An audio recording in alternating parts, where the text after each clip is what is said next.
તો વલસાડ જિલ્લાના ઉમરગામ તાલુકાના ભિલાડ ખાતે યોજાયેલા ભાજપના કાર્યક્રમમાં કોંગ્રેસના પીઢ નેતાઓએ નાણામંત્રીની ઉપસ્થિતિમાં કેસરિયા ધારણ કર્યા હતા।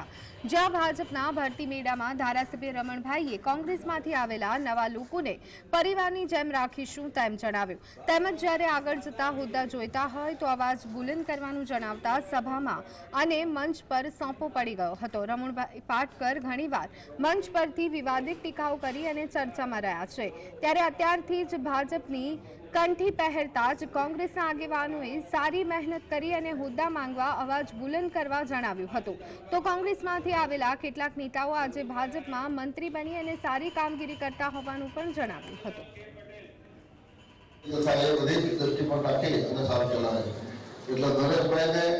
ભગવાનભાઈને અહીંયા બીજા જે કોર્પોરેશન જે કંઈક સાથેદારો ઇન્વેસ્ટ લેવાના છે એટલે હું ખાતે આપું છું ભારતીય જનતા પાર્ટી વતી કે ચોક્કસ તમે પરિવારની ભાવના સાથે રાખીશું, સાથે મળીને કરીશું, સાથે મળીને કામ કરીશું અને જ્યારે જ્યારે પણ કંઈક હોદ્દા આપવાની વાત આવશે ત્યારે ચોક્કસ તમે પણ તમારો વાત ઉભો કરજો। એમાં કોઈ જાતનો વાંધો નથી। લોકશાહી છે, લોકશાહી અંદર કામ કરતા માણસોને હંમેશા